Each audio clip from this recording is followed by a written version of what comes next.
নিরামিষ লাল শাক এইভাবে রান্না করলে যে শাক খায় না সেও কিন্তু চেটে পুটে খেয়ে নেবে। খেতে হবে দুর্দান্ত লোভনীয় এই শাকের রেসিপি। নমস্কার বন্ধুরা, অমৃতালি কুকিং চ্যানেলে সবাইকে স্বাগত জানিয়ে আবারও হাজির হয়েছি।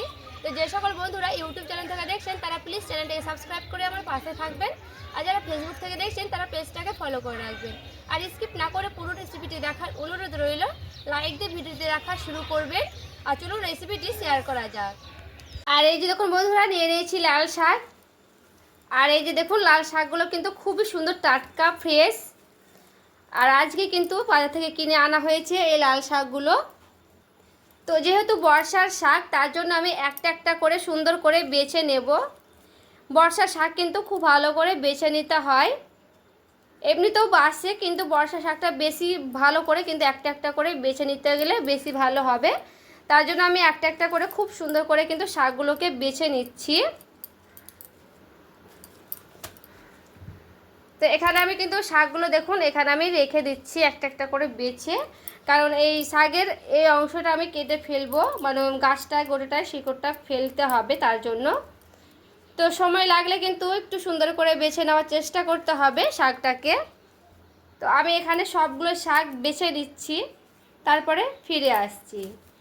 এখানে দেখুন সবগুলো শাক কিন্তু আবার বাছানো হয়ে গেছে। এই দেখুন সবগুলো কিন্তু বেছে নিয়েছি খুব ভালো করে একটা একটা করে। এরপরে এই শাকের দেখুন আগলাটা আমি ফেলে দেবো, মানে এই যে শিকড়টা হালকা করে ফেলে দিচ্ছি, কেটে বাদ দিয়ে দিচ্ছি। আর কিন্তু শিকড় নাই, এইভাবে কিন্তু খুব ভালো করে বাদ দিয়ে নিতে হবে পরিষ্কার করে। তো আমি এখানে খুব ভালো করে এখন কেটে নিচ্ছি। এইভাবে কেটে নেব শাকটাকে, খুব মোটা বা মিহি না করলেও হবে, একটু নিয়ম করে কেটে নিলেই কিন্তু হয়ে যাবে। তো এইভাবে কিন্তু আমি খুব সুন্দর করে দেখুন কেটে নিচ্ছি শাকগুলোকে। আর এই লাল শাক কিন্তু খাওয়া খুবই উপকারী বন্ধুরা, আর খেতেও কিন্তু ভালো লাগে এই লাল শাক। সে আমিষ হোক বা নিরামিষভাবে হোক, যে কোনোভাবে কিন্তু খেতে দারুণ লাগে। তো সবগুলো শাক কিন্তু আমি এইভাবে কেটে নিচ্ছি, তারপরে ফিরে আসছি। এখানে দেখুন সবগুলো শাক কিন্তু আমার কাটানো হয়ে গেছে, এভাবে আমি কেটে নিলাম শাকগুলোকে। আর এখানে দেখুন আমি কিন্তু দুইবারে খুব ভালো করে শাকটাকে কেটে নিয়েছি। তো এই শাকটাকে কিন্তু খুব ভালো করে পরিষ্কার করে ধুয়ে নেব। তো আমি অফ ক্যামেরাতে 2-3 বার জল পাল্টে পাল্টে ধুয়ে নিচ্ছি, তারপরে ফিরে আসছি। কড়াই আমি দিয়ে দিচ্ছি, অল্প পরিমাণে দেব জল।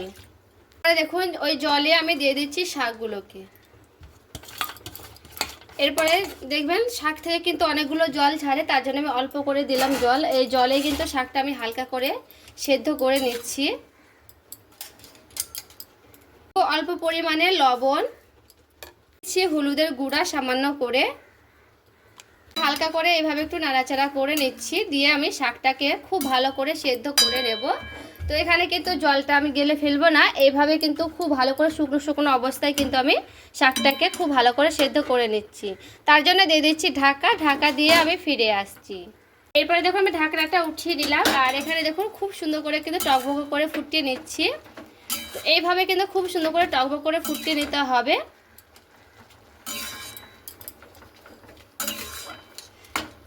একটু এই ডাঁটাগুলো আমি হালকা করে একটু সেদ্ধ করে নেব এই শাকে।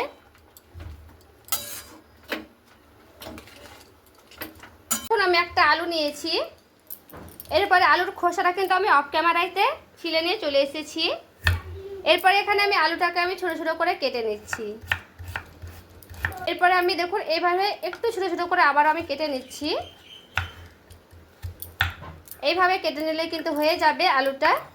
তো আমি এখানে একটা গোটা আলু দিচ্ছি, মানে একটাই আলু দেব, বেশি আলু দেব না।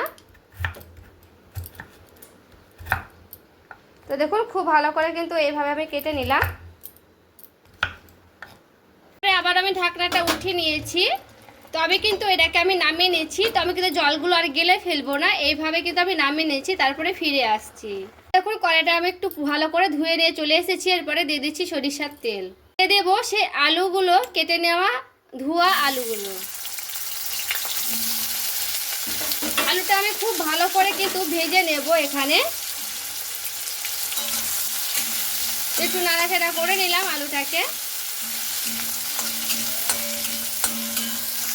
আর এখানে দেখুন আমার আলুটা খুব ভালো করে কিন্তু ভাজা হয়ে গেছে, একেবারে কিন্তু লালচে লালচে করে ভেজে নিতে হবে। যারা আলু পছন্দ করে না, অনেকে কিন্তু আলু খায় না, তারা কিন্তু আলুটা বাদ দিয়ে নিতে পারেন, মানে স্কিপ করে যেতে পারেন। এখানে আমি নিয়েছি কলাইয়ের ডালের বড়ি 5টে মতো নিয়েছি। এখানে বেশি দিলে বেশি দেওয়া হবে, তো আমি 5টে মতোই দিচ্ছি।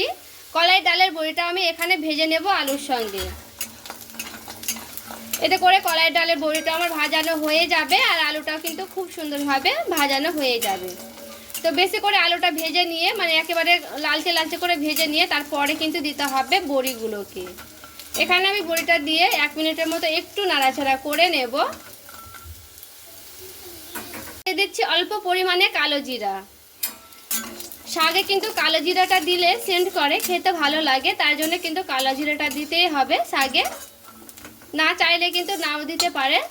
দিচ্ছি অল্প পরিমাণে লবণ, যেহেতু আমি শাকে লবণ দিয়েছি তার জন্য এখানে আমি সামান্য করে দিয়ে দিলাম। দেব হলুদের গুঁড়া সামান্য করে,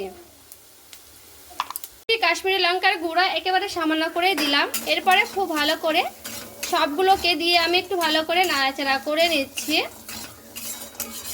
এখানে চাইলে বড়িটা ভেজে উঠে নিতেও পারবেন, তো আমি একটু ভেজেই নিলাম এইভাবে লবণের সঙ্গে আর সবগুলোর সঙ্গে, আলু টালুর সঙ্গে। এখানে পুরোপুরিভাবে যখন ভাজানো হয়ে যাবে তখন কিন্তু এই শাকটাকে আমি দিয়ে দিচ্ছি। আমি এখানে জল সমেত কিন্তু শাকটা দিয়ে দেব। এরপরে শাকটার সঙ্গে খুব ভালো করে এইভাবে আমি নাড়াচাড়া করে নিচ্ছি। আর এই জলে শাকে কিন্তু, মানে শাকের জলে কিন্তু এই বড়ি আলুগুলো সেদ্ধ হয়ে যাবে। খুব ভালো করে একটু এইভাবে আমি নাড়াচাড়া করে নিলাম। এরপরে আবারও খুব ভালো করে ফুটিয়ে নিতে হবে শাকগুলোকে, যেন আলু বড়ি একসঙ্গে কিন্তু সেদ্ধ হয়ে যায় সেইভাবে। এরপরে আমি দিয়ে দিচ্ছি ঢাকা। ঢাকা দিয়ে কিছুক্ষণ পর ফিরে আসছি। এরপরে আমি ঢাকনাটা দেখুন উঠিয়ে নিচ্ছি। এরপরে ঢাকনাটা উঠিয়ে দেখুন খুব ভালো করে আবার একটু নাড়াচাড়া করে নেব। যেহেতু লাল শাক অনেকটা লাল কালার হয় তার জন্য দেখুন আলুগুলো কিন্তু খুব ভালো করে লাল লাল হতে লেগেছে। আর এখানে দেখুন শাকটা কিন্তু খুব ভালো করে দেখুন শুকনো শুকনো করে নিয়েছি। তো সব শেষে আমি এখানে দিয়ে দিচ্ছি চেরা লঙ্কা। ঝালটা কিন্তু আপনারা কম বেশি দিয়ে দেবেন। এখানে আমি মানে ঝালটা পরে দিলাম লঙ্কাটা, যেহেতু এখানে বাচ্চারা খাবে তার জন্য আমি লঙ্কাটা পরে দিলাম, যেন ঝাল বেশি না হয় তার জন্য। আপনারা চাইলে কিন্তু লঙ্কার পরিমাণটা একটু বেশি বাড়িয়ে দিতে পারবেন। তো এখানে দেখুন খুব ভালো করে দেখুন আবার একটু নাড়াচাড়া করে নিচ্ছি। এইভাবে শাকগুলোকে এই খুন্তি দিয়ে এইভাবে আমি ভেঙে দিচ্ছি, মানে একেবারে গুলিয়ে গুলিয়ে নেব। দেখুন খুব সুন্দর কিন্তু শুকনো শুকনো করে নিয়েছি, আর কিন্তু এখানে আমার আর শুকনো শুকনো করবো না। এইবার কিন্তু হয়ে গেছে, তো এখানে আমি নামিয়ে নিচ্ছি, তারপরে ফিরে আসছি। আর এই যে দেখুন বন্ধুরা শাকটা রেডি করে নিয়ে চলে এসেছি। আর দেখুন দেখতে কতটা লোভনীয় হয়েছে। আর লাল শাকের রেসিপিটি আপনাদের কেমন লেগেছে অবশ্যই আমাকে কমেন্ট করে জানাবেন। এই শাক দিয়ে কিন্তু 1 থালা ভাত নিমিষে শেষ করে ফেলবেন। বাচ্চা বড় সবারই কিন্তু খাওয়া খুবই উপকারিতা। সকলে ভালো থাকবেন, সুস্থ থাকবেন। দেখা হচ্ছে আরও একটি রেসিপির সঙ্গে।